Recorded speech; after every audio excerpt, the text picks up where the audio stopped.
Now the serpent was more subtle than any animal of the field which Yahweh God had made. He said to the woman, "Has God really said, 'You shall not eat of any tree of the garden'?" The woman said to the serpent, "We may eat fruit from the trees of the garden, but not the fruit of the tree which is in the middle of the garden. God has said, 'You shall not eat of it. You shall not touch it, lest you die.'" The serpent said to the woman, "You won't really die.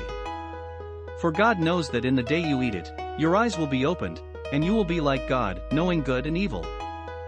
When the woman saw that the tree was good for food, and that it was a delight to the eyes, and that the tree was to be desired to make one wise, she took some of its fruit, and ate, and she gave some to her husband with her, and he ate it too.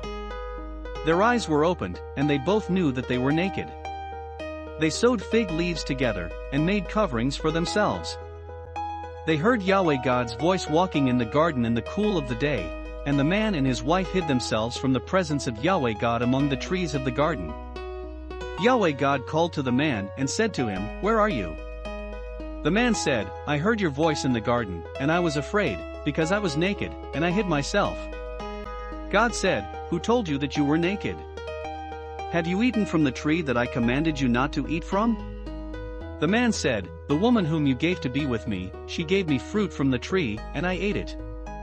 Yahweh God said to the woman, "What have you done?" The woman said, "The serpent deceived me, and I ate."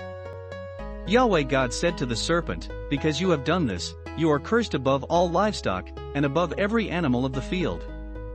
You shall go on your belly, and you shall eat dust all the days of your life.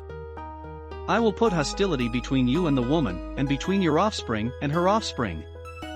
He will bruise your head, and you will bruise his heel." To the woman he said, "I will greatly multiply your pain in childbirth. In pain you will bear children. Your desire will be for your husband, and he will rule over you." To Adam he said, "Because you have listened to your wife's voice, and ate from the tree, about which I commanded you, saying, 'You shall not eat of it,' the ground is cursed for your sake. You will eat from it with much labor all the days of your life. It will yield thorns and thistles to you, and you will eat the herb of the field. By the sweat of your face will you eat bread until you return to the ground, for out of it you were taken. For you are dust, and to dust you shall return." The man called his wife Eve because she would be the mother of all the living. Yahweh God made garments of animal skins for Adam and for his wife, and clothed them. Yahweh God said, "Behold, the man has become like one of us, knowing good and evil. Now, lest he reach out his hand, and also take of the tree of life, and eat, and live forever." Therefore Yahweh God sent him out from the Garden of Eden, to till the ground from which he was taken.